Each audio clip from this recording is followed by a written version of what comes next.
Ça me rassure. Moi, j'aime bien, on va le lancer là, parce que j'aime bien cette calandre. La calandre un peu froissée. Ouais, voilà. Et tout le monde s'attend à voir la 4L Trophy et tout électrique et on commence comme ça. Ouais, on commence comme ça en Ouais, fait. non, moi j'adore la peinture de celle-ci. Bon, c'est la mode du moucheté. 2022, 2023, 2024, 2025, c'est le moucheté. Tout est en mode terrazzo. Il y en a partout maintenant. On dirait du béton, tu vois. Ouais. Moi, j'aime.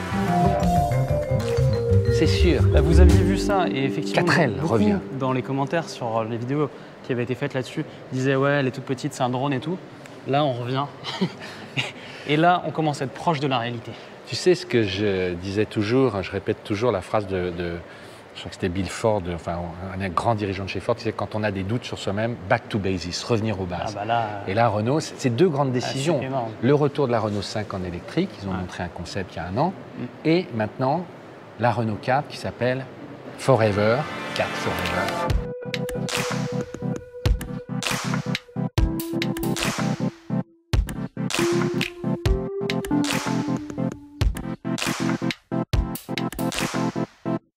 Alors, moi, ça me fait trop rire. Vas-y. Non, mais tu vois, parce que forcément, à chaque fois, on veut regarder bien, Mouvement tout, mais on est assis là et il nous explique un petit peu. Et en fait, ce qui est super rigolo, moi, je suis né en 91, en fait, c'est retour vers le futur. Et en fait, ce qui va passer en 2025, vous aurez en gros une Clio, un Capture, mais et peut-être une Zoé, à voir ce qui se passe. Et à côté de ça, vous allez avoir une R5 et une 4L. Et je trouve ça trop. Enfin, tu sais, c'est étrange comme truc. Bon, je pense que. Ouais, mais regarde, ils Mini sont- et Fiat 500 font ça depuis 20 ans. Ils ont été longs, les Français. Il y a plein de gens qui disent qu'en gros, DS Citroën, il y a 2 chevaux, il y aurait eu un boulevard par rapport à la coccinelle, par rapport à la 500 et la Mini. On l'a jamais fait. Bah là, Renault ose ce côté néo-rétro, sachant que, c'est souvent Philippe Nemeth qui nous dit, les designers n'aiment pas le néo-rétro. C'est un espèce, comme si tu fais un pas en arrière en fait. Donc là, rejouer à ça, et tu parles de Fiat 500, on n'a pas encore eu le temps de beaucoup voir l'arrière. Moi, il y a un côté ici, je sais pas, je trouve que ça ressemble un peu à une Fiat 500. Il y a des airs un petit peu. Ouais, moi je le vois pas, mais ce que j'ai bien aimé le mot, il dit ça, c'est le feu qui est une gélule qui fait. Ouais, en 3 parties là. Alors, Mais elle est bourrée de détails. il y a.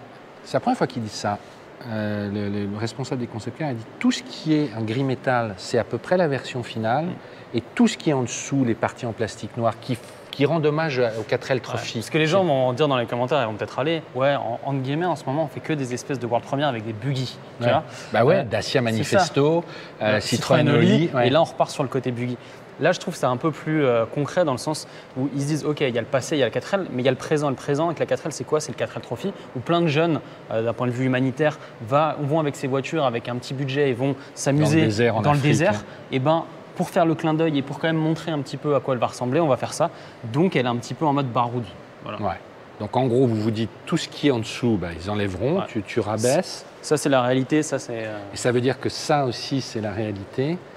Moi, j'aime beaucoup la deux plaques de désensablage, la petite pelle. Ça, tu t'en sers souvent. Ouais, au bah, centre de toujours, Paris.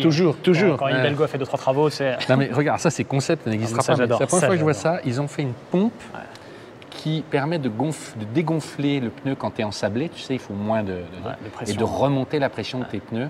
Ça, pour le coup, pour des gens qui font vraiment du Mais désert. ça, moi, ou je d'un- sais qu'il y a des kits qui s'achètent, par exemple pour les Jimny. Les Japonais, ils sont fous de leur Jimny, ils vont très très loin. Et en fait, tu as un espèce de truc qui sort comme ça, et ça va directement sur ta valve. Et après, dans ta voiture, tu peux choisir est-ce que tu veux 1 bar, 2 bars et tout. C'est le même principe.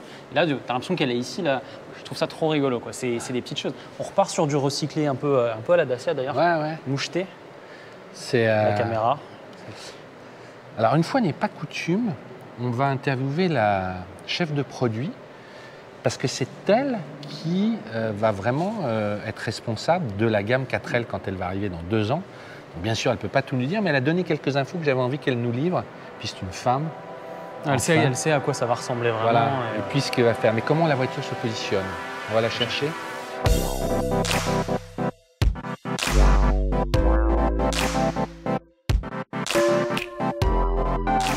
Bonjour Laure Grégoire, Bonjour, vous allez bien? très bien, et vous? Ben, je vais très bien. Devant celle qui va devenir la 4L bientôt dans 2 ans. J'avais envie que vous nous racontiez, parce que vous, pour que les gens comprennent, vous êtes chef de produit donc du futur modèle de série. De la voiture de C'est série. quoi le rôle d'un chef de produit pour que le grand public comprenne?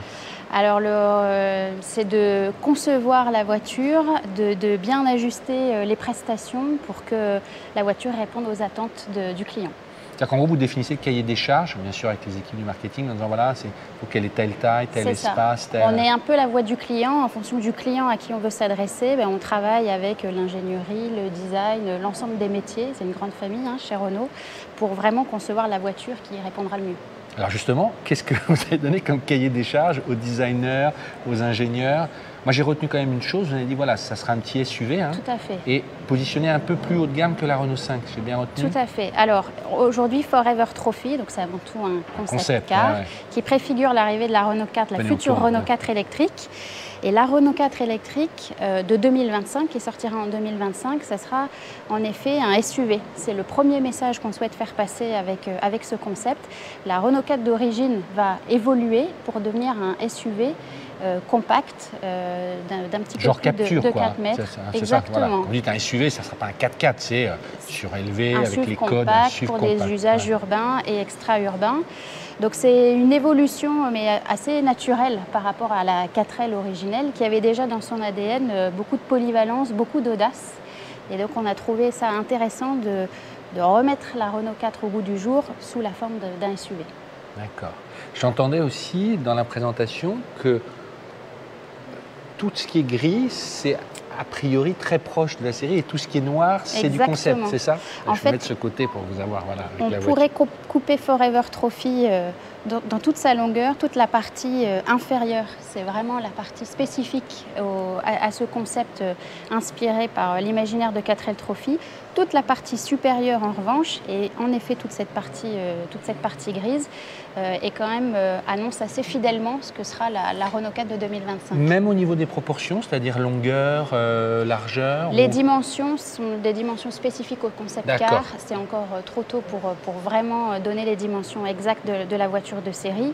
Mais tous les rappels un peu iconiques de la 4L, par exemple, alors principalement la face avant avec le rappel de cette calandre, de cette forme très identitaire de la Renault 4, cette calandre lumineuse avec le logo rétro éclairé se retrouveront sur la voiture de série. Alors vous le savez peut-être mieux que moi, on voit de plus en plus dans les concepts des éclairages LED tout autour de la calandre. C'est légal ça aujourd'hui en série de faire par exemple tout ce type d'éclairage avec le logo éclairé? Je sais qu'il y a la législation en train de changer. Elle est en train de changer en effet. À partir du moment en fait il y a une distance minimum que la législation nous impose entre le logo rétro éclairé et puis une autre source de lumière.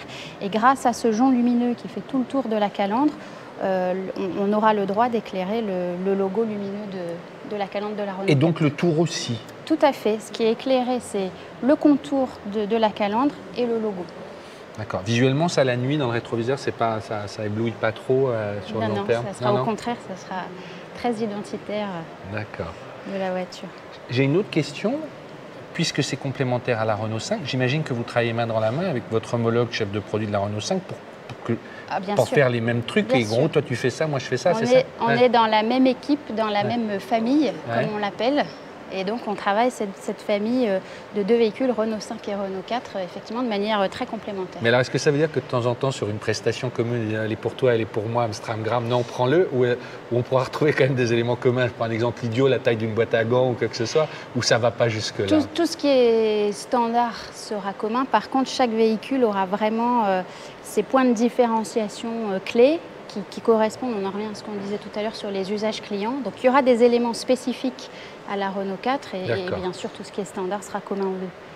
D'accord. J'ai une dernière question. On parlait de la Renault 4 parisienne, dont on avait dit deux mots sur POA, cette série spéciale, c'était la première fois que ça s'adressait aux femmes. Tout à fait. Elle était magnifique. Comment vous, en tant que femme, vous avez influencé certaines choses sur cette future Renault 4, dans ce que vous pouvez nous dire, auxquelles les hommes n'avaient pas pensé?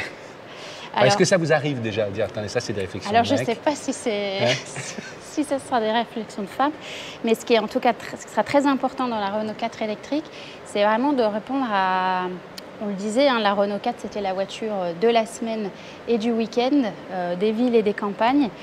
Donc on va vraiment s'attacher à travailler toute la modularité, la praticité d'usage à l'intérieur de la voiture.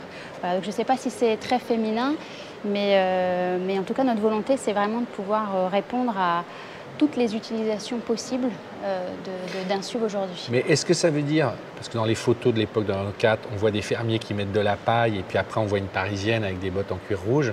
Ouais. Est-ce que ça veut dire que dans la gamme Renault 4, déjà, c'est peut-être un peu loin, mais il y aura justement des versions genre initiales et puis d'autres limites à faire, pick-up, vous ne pouvez pas en dire plus. Non, ça c'est encore un peu tôt. Mais est-ce que ça serait l'idée, en tout cas, d'aller jusque-là? Je pense que c'est une voiture qui est vraiment... Alors on parle de polyvalence, c'est polyvalence d'usage, mais aussi d'image. Effectivement, c'est une voiture qui a plein de personnalités différentes et ça sera éventuellement des opportunités d'animation en cours de vie de la voiture. C'est la voiture parfaite pour se prêter à ce genre d'exercice. D'accord. Merci Laure. Vous avez une question, Julien? Moi, c'est les questions, on va dire. Est-ce que vous savez combien elle va consommer? Ah bah là, je vais pas pouvoir je te charrie. Je travaille beaucoup sur l'efficience et c'est vrai que moi, enfin, de ce que j'ai lu, normalement, la batterie serait de 42 kWh. Est-ce qu'il y en aura d'autres de batteries? Parce que 42 kWh, c'est ce que faisait la Zoé de 2017 par exemple, sachant qu'elle aura un moteur normalement de 100 kW, donc 136, 140 chevaux. Est-ce qu'il y aura peut-être des plus grandes batteries pour coller à ce côté les gens qui vont aussi à la campagne, tout ça? Alors, on ne communique pas du tout sur ni l'autonomie, ni les batteries qu'aura la Renault 4 électrique de 2025. Voilà. Néanmoins, c'est un SUV qu'on veut polyvalent en termes d'usage, donc on étudie bien évidemment les usages clients, combien de kilomètres ils font, à quelle fréquence, et on travaille pour avoir une offre qui répond à ses besoins clients. Mais je ne peux pas encore vous donner de chiffres aujourd'hui. Et je parle d'efficience et tout. Est-ce que dans la vraie, il y aura des trucs un peu comme ça? Parce que quand on voit ça, non, d'accord. Non, ça, c'est vraiment l'imaginaire 4L Trophy. Alors pour la petite parce que là c'est ouvert. Exactement, ouais, il y a un passage ici, alors c'est pour laisser passer l'eau ou le sable, mais c'est vraiment l'imaginaire 4L Trophy, la voiture de série n'aura pas cette animation sur le... Il y avait les 4L Clan, les 4L Safari, je crois. Ah ouais, il y en a eu beaucoup. Il y a un paquet avec les doubles toits ouverts. Qui sait, ça reviendra peut-être. Voilà, merci beaucoup. À bientôt alors. À bientôt. On va se revoir. Hein. Oui. Julien,